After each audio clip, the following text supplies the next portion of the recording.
guys, welcome to Any Last Words. I'm your host, Joe. If you're new, thanks for joining. Make sure you hit that like, follow, subscribe button. And if you're not new, welcome back. Creep bastards. My guest tonight is going to be Reid Wickham. He'll be joining us in a little bit.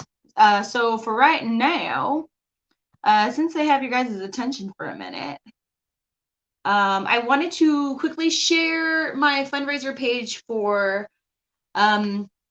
I'm calling it a flash film, if you will, because it's going to be done in a very, very short amount of time.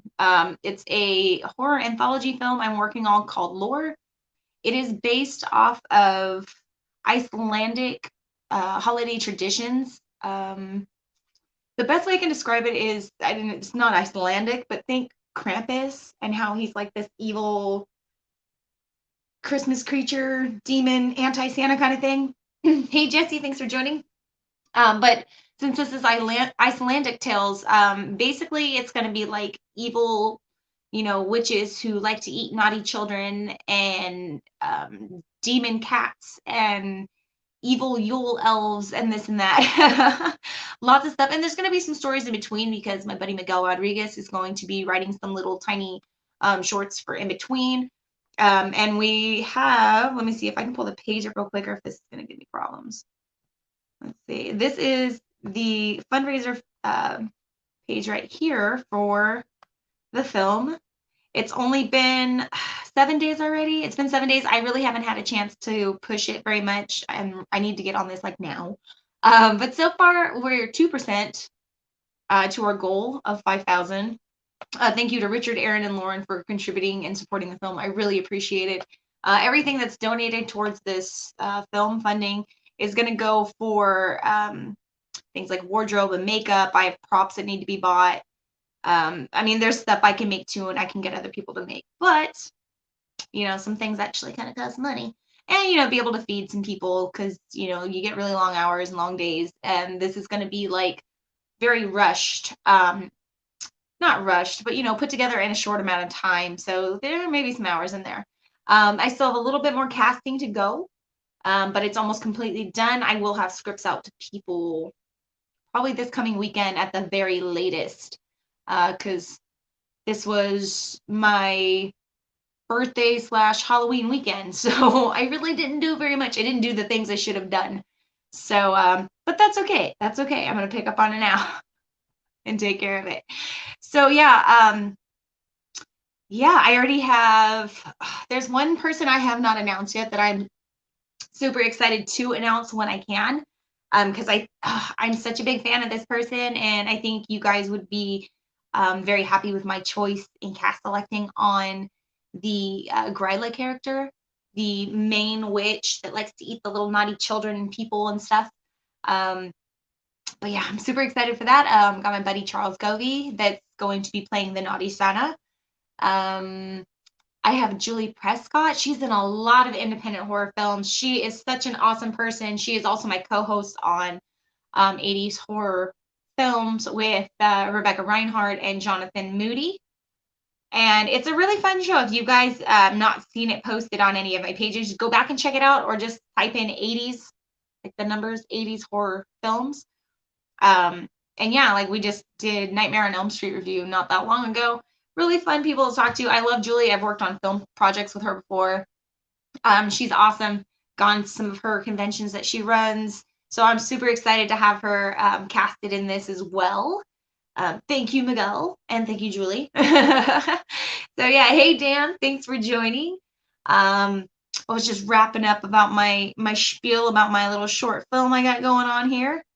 And the links for the Facebook page and the fundraiser page are both in the description below. So if you guys are interested, go ahead and check it out. Also, what else is on the docket here? Facebook. Facebook's been making it a little difficult to put a lot of content on here, which is making me really sad because there's a lot of stuff that I don't feel that I'm doing wrong, that I get, little warnings about here and there. It's been happening on my other shows too. So I'm kind of thinking I'm going to be switching away from the Facebook platform itself. It's nice to have to be able to post stuff, but I'm just getting a little worried anymore of I post the wrong thing one time, unknowing that I did anything wrong, and then just getting like everything taken away, and not just the Any Last Words page, but my own personal page as well that has my family and my friends and a lot of coworkers and stuff on. And I would really hate to lose all of that for something silly. And that's what all of this is. It's just very, very silly, and it's just I don't get it. Because I used to play music on here. I can't play music on here, not even from independent artists. I have a lot of independent artist friends who they get dinged when they post their own music. So it's kind of getting a little tricky. So what I'm going to do is Patreon is working on a live streaming section right now for content creators like myself and some of you guys as well. So if you have a page for Patreon, and Patreon, if you follow Patreon, or if you're worried, you don't want to follow Patreon because you think you have to pay for it, you don't always have to pay for it. There is a free section. If the creator chooses to, which I do have a free section, I'm working on expanding it more so that I can leave this platform and go over to Patreon and have a little bit more control and say over what I post and music that I play and different content that I really want to bring you guys that I feel very, restricted on doing right now. That's why it's been kind of choppy and slow and kind of boring here and there. It's just because I'm very nervous. I'm going to lose a lot on Facebook right now. And it takes a lot. It's a lot of hard work. You don't just wake up and you have like a bajillion followers one day. You got to work. You got to entertain people.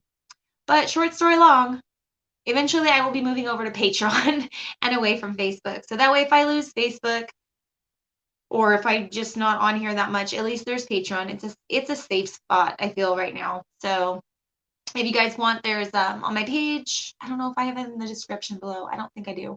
But if you go to Patreon and you look under Any Last Words Joe, you can find my page. My little see where I point right. Okay, this way. He's my little guy up there in the corner. If you see that little guy, you're home. You're good. But yeah, there is a free section on my Patreon, and eventually I'm gonna start doing these scheduled live streams from there rather than Facebook. Just like I said, just so I can start playing more music for you guys and more content that I'm not gonna be punished for. Sure. Yeah. So check it out.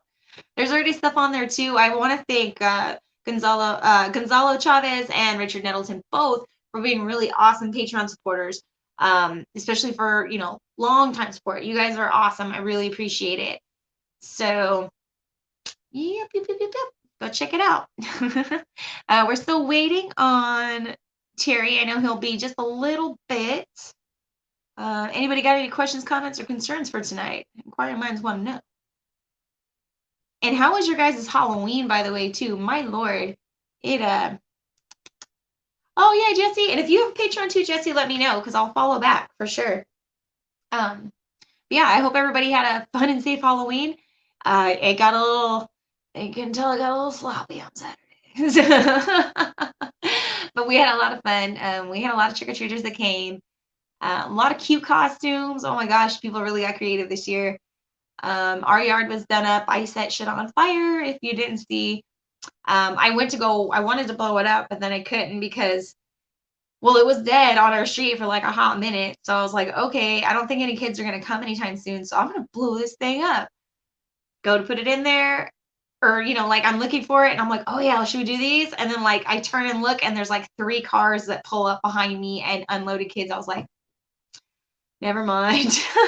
It's just my luck. Just as it goes off, it's gonna explode and like some kid's gonna get it in the face with like a big ass chunk of pumpkin or something. I don't need that. So maybe next year I'll figure out a little bit more of the pumpkin demolition out rather than just finding a way to set the pumpkin on fire, which the pumpkin did not burn completely. I was surprised. The next morning in my hungover state, I went to go check it out. And the inside wasn't even really damaged at all. It was still pretty raw looking on the inside of it. It was just around the top part. It was kind of extra toasty. So yeah. So I guess you can keep a pumpkin on fire for quite a long time after you carve it. We'll see what happens next year though. I got some ideas for using some boric acid that can turn it green. I'm not a professional. I do not want you guys to go out and do this just because I said this is what I'm going to do. I do a lot of research. I try to do a lot of safety because these are chemicals. I'm not trying to hurt myself or other people when I do these things. So I always try to take extra precautions and make sure I get an understanding completely of what I'm doing before I do it. Hey, Richard, thanks for joining. I was just talking all about you and how awesome you are. Let's see. Hey, Bo, nice to meet you.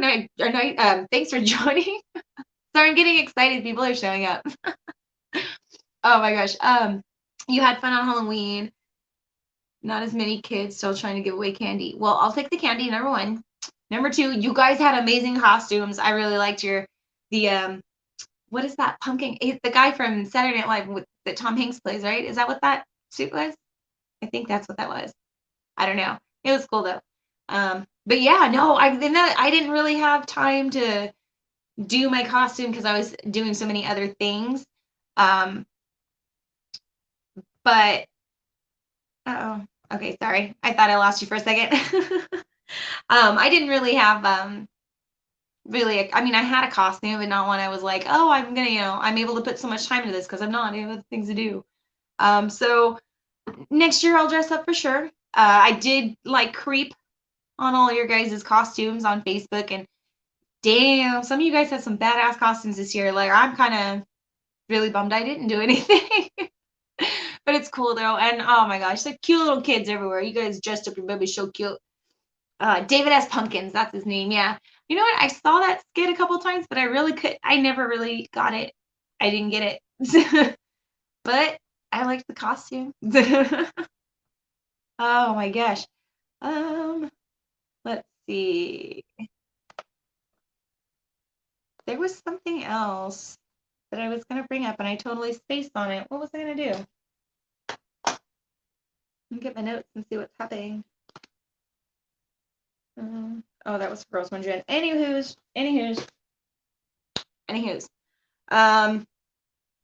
Megan Megs. I already talked about the movie. Sorry, I talk fast. Let's see. Yeah, but like I said, I hope everybody had a fun and safe Halloween. We cleaned up all of ours today, so now we can forget about it and move on to the next holiday. Also, back to Patreon real quick. If you are a Patreon supporter, I'm going to start putting more polls up there as well because I want you guys to start telling me what you guys want to see when I'm not doing interviews with people or I'm not going other places. Hold on. I'm getting I'm getting an Amber Alert right now, so let me click off that. Sorry.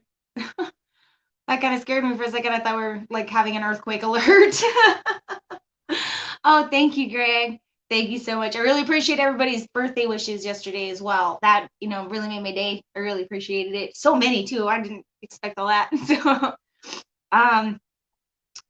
yeah, lost my train of thought again because I talk fast. Yeah, so anyway, I'm going to be doing polls on Patreon. So you guys can start telling me more things that you guys want me to see me doing on the show when I'm not doing interviews or when I don't have anything planned. Because I don't mind picking what I do, but you guys are here to watch me do the monkey dance every week. I'm dancing for bananas over here. So you guys tell me what dance you guys want me to do. And I'll be somewhat happy to do it. It depends on what the dance is. How was my birthday-oween? It was fun. I just kind of hung out on my birthday. I didn't really do anything. I went to my mom and dad's and I picked up a cheesecake and hung out with them for a while. And I came home and I watched a bunch of really cheesy Mark Wahlberg movies. And that was it. That's all I did. I didn't really do much of anything. There were things I was supposed to be doing, but I just didn't feel like doing it yesterday. So now I've got to catch up. Oh, Callie. Oh, I love Callie. I actually, believe it or not, I actually hit her up. I want to say it was like last summer or summer before last because I loved the sideshow performers. I loved, I don't like calling it a freak show, but that's what it was called. I really liked the sideshows, the freak shows. I went to the Venice Beach freak show right before it closed. And it was the first time I ever got to go because no one ever wanted to go with me. They thought it was weird. But my current boyfriend took me, and they closed shortly after, and I was so heartbroken. And I got to meet George the Giant, who lives here in town, and um, he actually is very close with Callie. So I was introduced to who Callie was through George the Giant, following George the Giant, if you will. And I loved that she did like, like the fire hula hoops and all that other stuff. And I hit her up because I wanted to learn that. I thought that was so cool. And then I kind of chickened out. But I love fire. Oh my gosh. Okay, guys. Terry is here, guys. So let's welcome him on. Hopefully I don't mess this up. All right. Okay.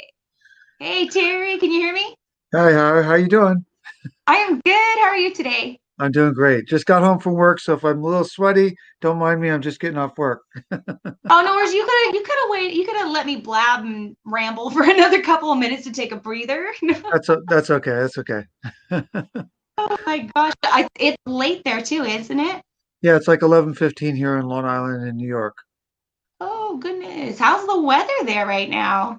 Very cold. We had a dropped into the 30s, so it's clear, but it's really, really cold and like that dry cold. Oh, where it kind of hurts to breathe a little bit cold. Exactly. Oh, I'm so sorry. Ah, that's cold. That's really cold, especially where I live. That's very cold. We don't see 30s like maybe once a year, like once days out of the winter, and that's usually like in January. Yeah, ours is going to start to get colder from here because we have the winters with ice and snow and all that good stuff. But actually, it's been pretty mild the last couple of years. But they always say when it's mild, get ready for the big one coming. So, Hopefully not too big. yeah, exactly. Exactly. We've got enough going on in the world. So. Yeah, absolutely. Oh, so I got you on tonight to talk about some projects you got going on. Yes, absolutely. It's very exciting. A lot going on right now. Thank goodness. Even in this COVID world. Absolutely. We have to stay busy to stay sane right now is how I feel. Absolutely. So tell us about your project. Okay, well, I have a couple things going on right now. I guess the one that was released just about a month ago, actually a month ago today, or 2 days from now, is a movie called Gruesome Threesome, which is a feature film that came from a friend of mine. I had a friend over about 4 years ago, and we shared each other's work. And he was watching some of my older movies, and he said to me after the films, "Can people see those older films of yours?" And I said, "No, they're no longer in distribution. Two of them were in a movie called Evil Streets, which was a feature film back in the late '90s, and we sold out back then, so we never put it on digital means." So people could not see it anymore. We weren't going to make any more. One of the guys died that was a producer on a movie. And then the other two guys there were three films, and I directed two. But one of my partners on one of the films passed away about 2 years ago, a guy named Michael Knight. And then the other two partners that made the other film, they kind of just are in a different place now. I haven't really spoke to them in many years. So I don't think there's any reason why we'd ever press that movie again. So my friend James Osama, who was the director that was over, who's out in LA, he said to me, "Why don't you take those two old movies that were in Evil Streets and combine them with this other film you showed me called Hair of the Dog and make a wraparound to hold all three together and have it be a new movie?" And I thought about it, not like right away, but I thought about it for a little while. And I said, that actually makes sense. But I didn't want to do it in a way where I had to make DVDs and Blu-rays and all that because I just didn't have the money for that right now because I have other films I'm working on. So he says, you don't need to do that. You could put it out on a streaming platform where people could download it for digital HD or VOD, and you'll make some money and the people can actually see the films. So it took a little while for me to put it all together, but we did. And that's the movie Gruesome Threesome. So it's a new feature film, but essentially as a movie that was made in 1996, which is called The Downfall of Johnny Garrett, which Michael Knight wrote and I directed for him.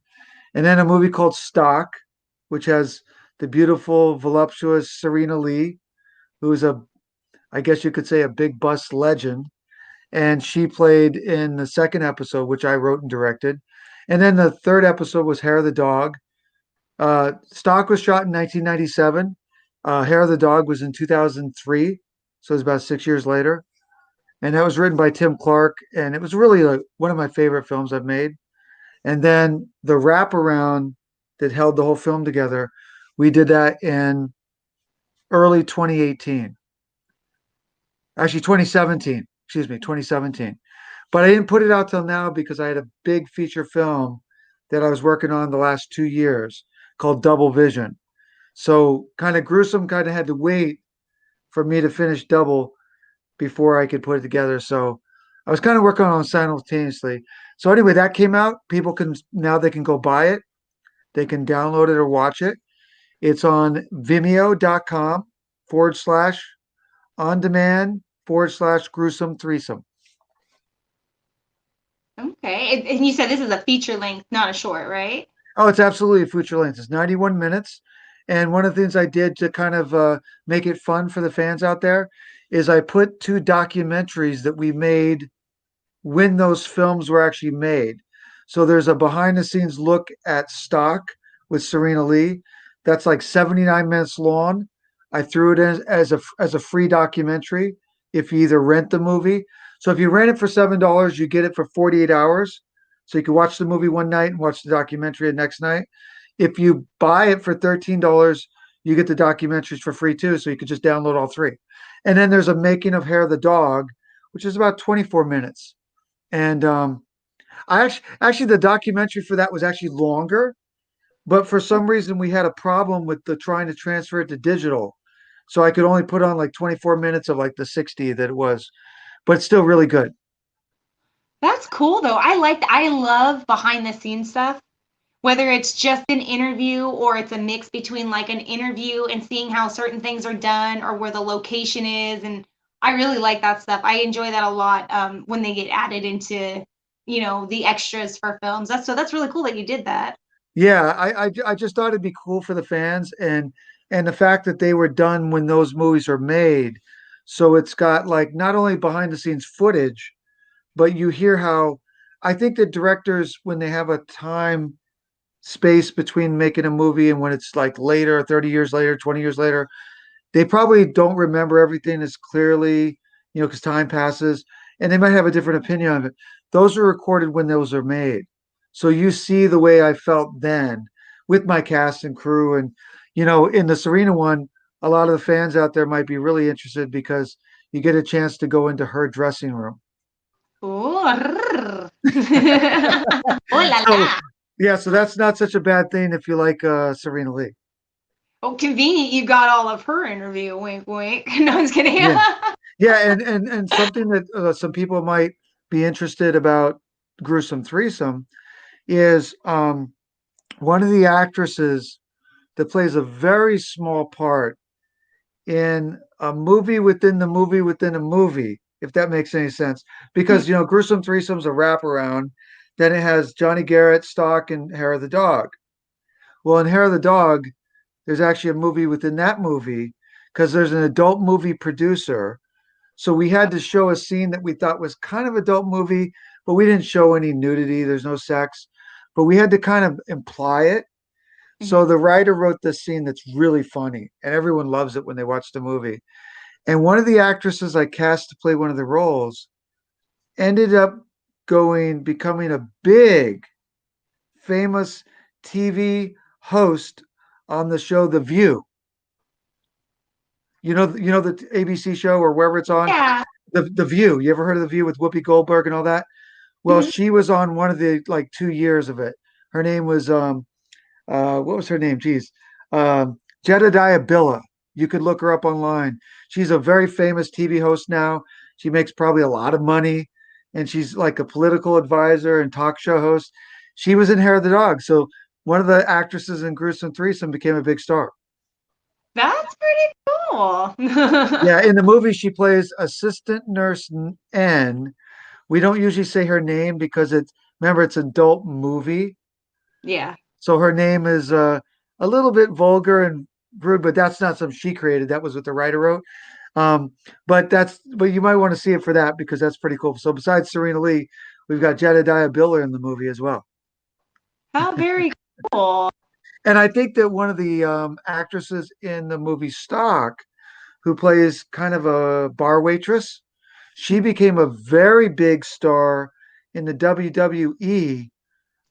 She was one of those ring girls and then married one of the famous wrestlers.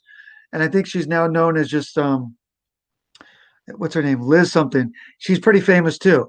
So you never know who you're going to work with, right? Right. Holy crap. Yeah.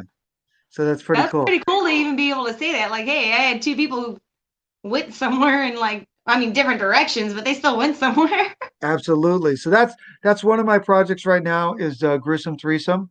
So anyone in the whole world can buy it. And so far we've had people buy it from Italy because you could see where that comes from. England, all over the United States. I see the websites from where people want to buy it. So if it's like a Serena Lee kind of boob website because of her involvement, I can see that they came from there. I can see if they come from Facebook, Instagram, Twitter, whatever. So check it out because I had a lot of people watch it this weekend over Halloween. They bought it so they could enjoy a horror film. And I don't know how your watchers like movies, but myself personally, if I had a choice between like a Hollywood movie or an independent film, especially if it's scary, I always will take the independent film because I know it's not going to be whitewashed and kind of like too perfect. It's not going to it's going to have like texture and imperfections and stuff. That's kind of what I like, especially about the 70s and 80s horror films. I find a lot of the films today they don't have that atmosphere and feel, and that's something I strive for in my work. So if someone likes that, they're going to get that in Gruesome Threesome. Oh, I'm sure they will for sure. My viewers they have a wide spectrum of likes as far as films. So, and that's why I really enjoy them. Because Awesome. I can bring anybody on here and they're going to dig it. So, That's fantastic. Yeah, so this is something that will give you a nice little wrinkle. And at this point, I've won 4 awards as a director. I won Best Horror Film 2 years ago with my movie Devil's Five, which had 5 movies about the devil. I directed 3 of the 5. I had 2 partners, Edwin Figueroa and George Brianca. So that movie's going to be coming out in distribution this spring from a Hollywood company called Random Media, so people can buy that in Blu-ray, DVD, iTunes, everything. I had a psychological suspense thriller that was the other movie I was working on the last year called Double Vision. It's actually called Terry R. Wickham's Double Vision. I did that because you have to brand yourself as a director, but also John Carpenter was my greatest influence. So John Carpenter's The Fog, John Carpenter's Halloween. So I did the same thing as a nod to him. And also because that movie was all me. Like there's no other directors. I wrote it. I was oh, one of the 4 producers on the movie. I was really the main producer that ran the film on the set. So anyway, that movie is in it won Best Thriller back in January at the Hell's Kitchen Film Festival in New York City. And the movie, anyone in the world can see it in about 17 days. It's been chosen as a top 10 finalist in the International Film Festival of Manhattan 2020. mm-hmm. And because of COVID, they're going to do it virtually. Oh, So, yeah, tickets are on sale right now. So you can pre order your tickets. It's only going to be 4 days, I believe, November 19th through the 22nd. So 3 days. mm-hmm. And anyone in the world could buy tickets and watch my movie, my new movie. And it's my best film. What's the site they can go to get tickets? Because I'll put it in the comments right now so that they can Let, go there after they leave here if they're interested in getting a let me virtual. go right now because I just don't know by heart. Let Oh, me. Um, okay, so they can go to. I'm going there now. mhm. It is.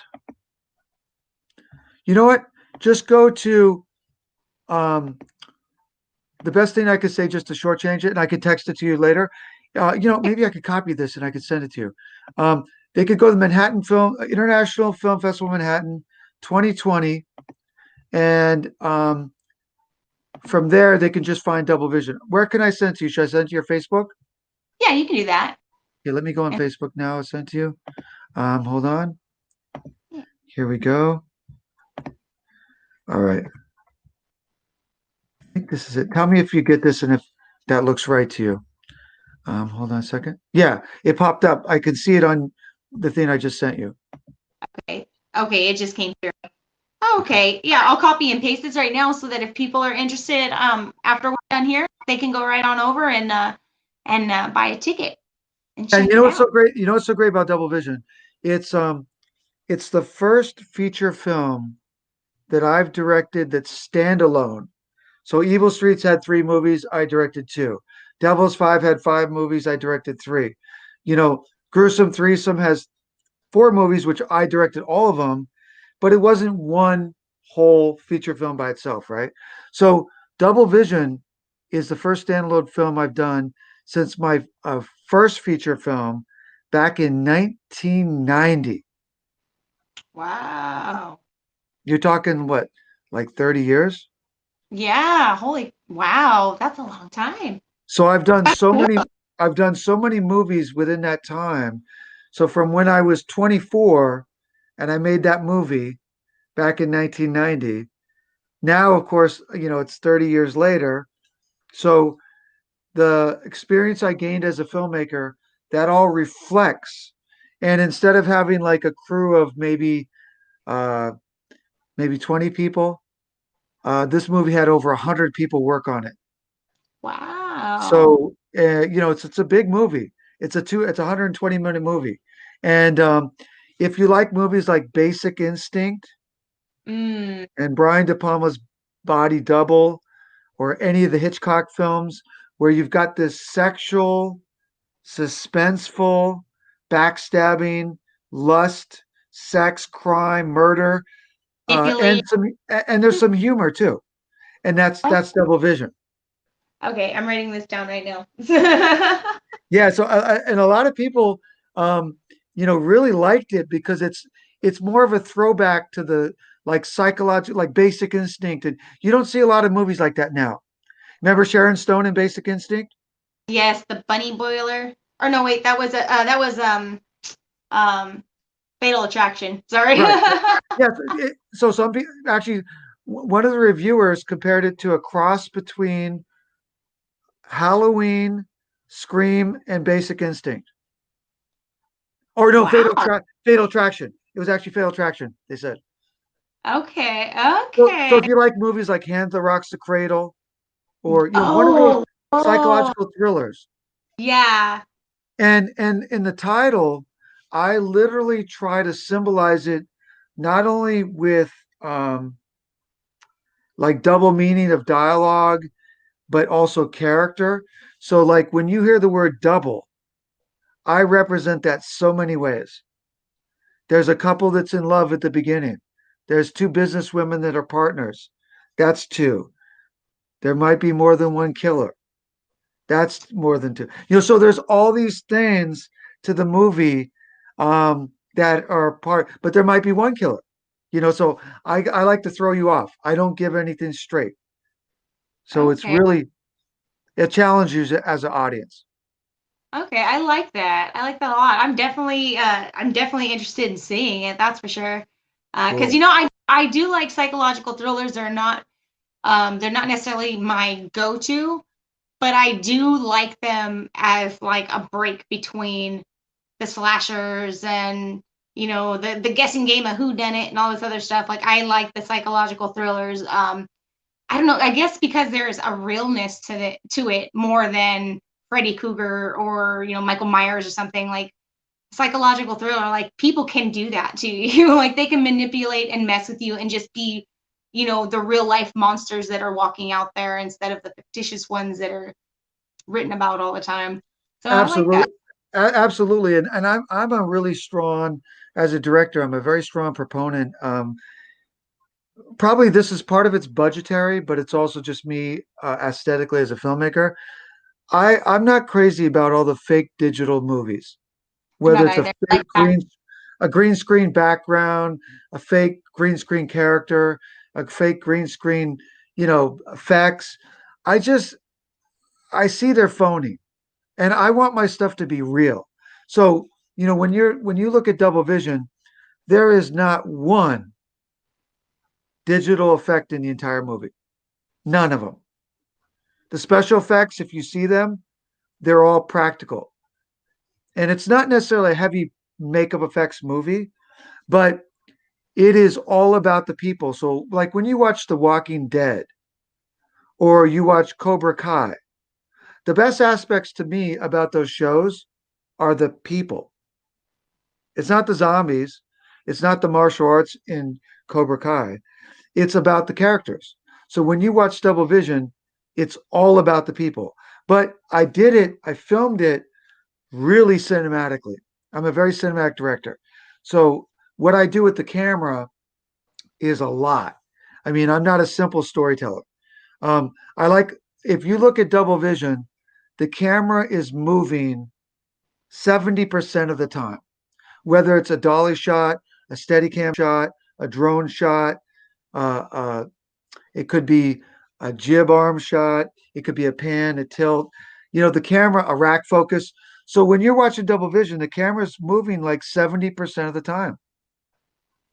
Wow. And I like to do things where if you're going into a scene, I try to pre-visualize transitions where you couldn't just create it on the spot or even in editing.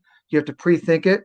So like say a character backs up into the camera with her hair and the hair covers the frame so it goes black. And then Mhm. when we pull off the camera, we're a different place and it's the same character, but it's later on. Like Ah, I get that from Russell Mulcahy, who directed Highlander and Razorback.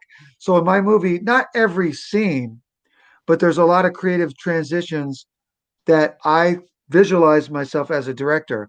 You don't see that normally in most movies. So I not only is would the camera moving a lot, say and I'm doing all this stuff with the lenses and lens length and depth of field, but I do things with editorial transition stuff too. that's very cool. I like that. I like that a lot. It's very creative and unique. Yeah, Oh thank man, you. what was your favorite part about working on this film? Well, I originally made this film, Double Vision, to tell a love story because I was coming off making three movies about the devil, which my three segments for Devil's Five. And of course, Gruesome Threesome was kind of being put together at the time. So you had a supernatural film, a slasher film, and a murder mystery. So I kind of, and one of them was Devil's Five was found footage. Gruesome Threesome was webcam movie. Okay. So I'd done kind of those two types of movies. So I said, you know what? I want to do something completely different. So I said, I want to tell a love story. So when I thought of Double Vision, my first idea was just how could I tell a love story? And then, of course, me with my interest in suspense and tension, the love story started to change into a little bit of a scary movie. So it starts to merge, but the first 15 minutes are completely a love story. Okay, so I can, yeah, okay, so you're kind of thrown off then if you're not, like if you didn't know what the plot of the movie is, you're just like, oh, okay, and then put this in, you'd probably think that it's just a love story then if you were just to start it. Yeah, yeah. If you watch the first 5 minutes of this, you would have no idea where that movie is going to go. And I did that on purpose. I don't like when you watch a movie or even a trailer and you already seen the whole film. Like, what's the point? So if you watch this movie, I'll tell you what, you watch the first 37 minutes, you still have no idea where this movie is going to go. Because just like where it says double vision, remember, I tried to symbolize that. So I almost kind of break it into we go a different direction, but yet it's still connected.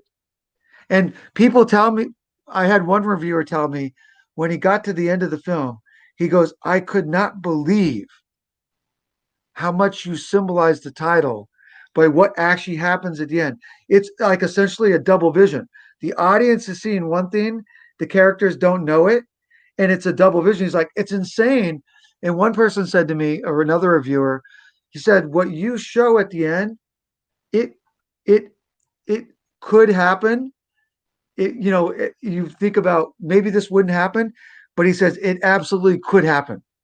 So I don't want to tell you because I don't want to ruin for anybody. Right, So right. yeah, and the other thing, so to answer your question, my favorite part of Double Vision is that I got a chance to tell a different kind of movie. I got to do a love story, and I also wanted to do some humor. It's not a it's not a comedy, but I wanted to interject some humor based on like situational humor.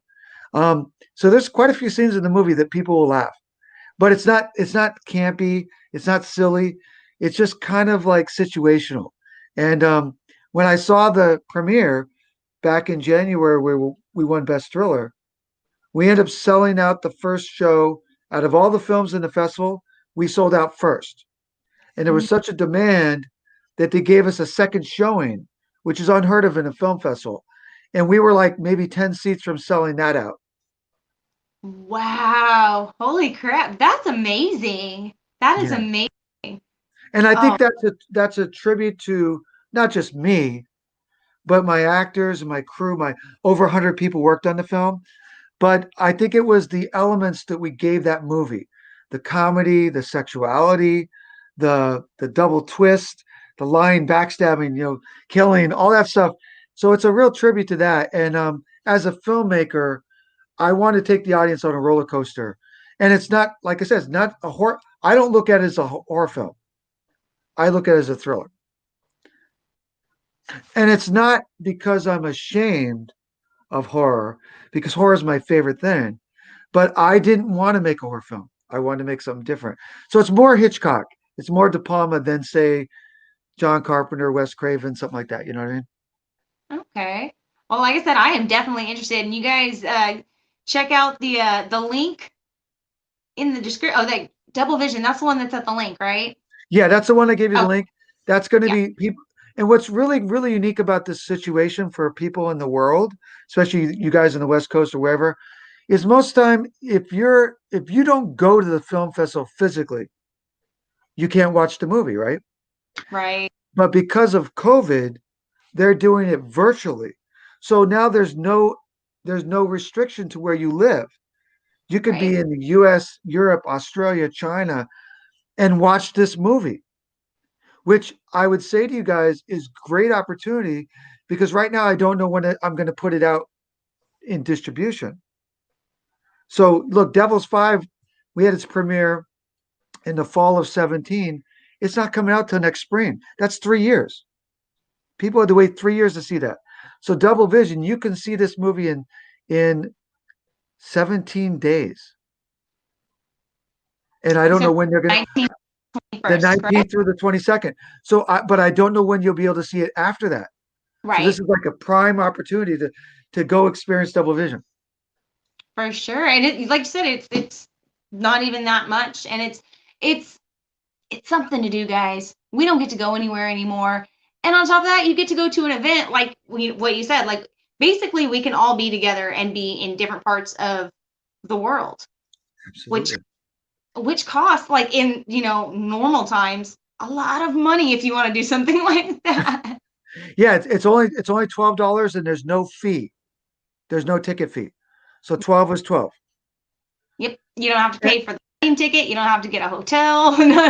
no, and get in New York City traffic and fight the crowds and try to get in the building. And who knows the weather would be like, this time of Yeah. year. Like I said, it's in the 30s. So you could sit in the comfort of your home, your computer, your smart TV, and watch Double Vision. And the other thing I'd say is uh, I also recently have another project for the folks out there that might like scary movies. Um, my company, Manta Ray Pictures, has created this yearly event called the Masters Tribute Roundtable, where I gather a bunch of directors who are my peers. I pick a director or directors. We prepare for a month or two about what we're gonna like get ready to talk about, and then we honor those directors' lives. 4 years ago, we started with two directors who had passed away. We did George A. Romero and Toby Hooper. So I think we only had three directors that year. We talked about their careers and pinpointed which movies they should see and why. Then we did John Carpenter the second year. Our third year was Wes Craven. And this year, which we just went live on Saturday on Halloween, was David Cronenberg from Canada and the late Stuart Gordon. So it's on YouTube. It's free. You guys could go to mantaraypictures.com or YouTube. That's my website. And you guys could watch 2 hours and 6 minutes where me and five other filmmakers talk passionately about David Cronenberg and Stuart Gordon and which movies you should watch and why. Awesome. But yeah, and by the way, you guys, the places he was telling you to go check out are in the descriptions above or below us. I don't know where, but it's somewhere. I know where we're at. I don't know where the description goes once I leave that page. So, Yes, yes. Yeah. oh, So that it's a lot of fun. If you don't know Cronenberg's films, we definitely illuminate you on the ones we think would be the best to see, and we also talk about why. And these are guys who are working on TV, like Chris Garantano, my good friend on TV, who did Dark Files, Strange World, Montauk Chronicles. We've got Patrick Ray, who created, released a feature film, just came out, a werewolf movie called I Am Lisa, just got released. He did Nail Biter that came out in 2014. He did another movie called Arbor Demon. He lives in Kansas City. He's a pretty prolific filmmaker. We've got Chris Sasser from Philadelphia, who directed Deviltree. We've got Glenn McBride Jr., who's on Long Island, who's known as a comedy director. He was actually in the movie Double Vision. And our other filmmaker is Micah Gala, who did Itsy Bitsy about the big spider that was released by Shout Factory about a year ago. So us six directors talk about David Cronenberg and Stuart Gordon. It's a lot of fun. that sounds awesome. I really like that too. Gosh, I love the horror community. I do. I love it so much. It's like one of the most accepting, welcoming, coolest groups I've ever been a part of. Very, very creative, very intelligent, and everybody usually really knows their stuff. They do. Um, well, we're getting ready to come up on time here, sir. Um, do you have any last words for our guests? Or All I you can are say is for our guests? all I can say is thank you so much for giving me the time to talk about my work and interviewing me and such. And like I said, if you folks can go see Gruesome Threesome on Vimeo.com on demand, go check out mantaraypictures.com. We have a Double Vision Movie Facebook page, Gruesome Threesome Facebook page. I'm on Instagram. I'm on Twitter. You can all find those links to all those things we've talked about. Yes, and in the Bo says awesome. Yes. Thank you. Thank you. Yes, so if you guys go in the description, there are some links in there where you can check out some of Terry's stuff. And in the comment section where y'all were speaking to each other while we were talking, there is a link to the Eventbrite website for I think Double Vision with Eventbrite. Eventbrite. Yeah. Good, good. Yeah, so thank you again. And if any of your fans end up buying That the and that movie and show. watching it, tell them they can contact me by Manta Ray Pictures or Instagram. Reach out to me that way. Let me know what they thought. Absolutely. Thank you so much for coming on. I really appreciate it. And Thank, I can't wait. I'm definitely going to put a reminder down to watch this movie. I really want to see this. It sounds so good. I'm really great. excited for this. Let me know what All you right. think of it. Thank you, Joe. Absolutely. Have a great night, Terry. Get some rest, Okay. buddy. Good night. Bye bye, guys. All right. All right, guys. That was Terry Wickham. Make sure you guys, like I said, go in the comments, check out that event link that I sent. I'm definitely going to do it. So hopefully, I don't know, if you guys do it, let me know, and maybe we can kind of like sync up together and watch it together in some kind of legal way. Because I really want to see this. I need a break from regular horror movies for a while and horror shows. I've been trying to go somewhere else. So this sounds like this would be a really nice break for me. But yeah, you guys check it out. And what's today? Today is Monday. Oh my gosh, it's Monday, guys. Oh my gosh. I will see you guys tomorrow night for Twitch Tuesday. And again, thank you, Richard and Gonzalo, for being my Patreon supporters. You guys rock. And that's it. You guys have a good night. Bye.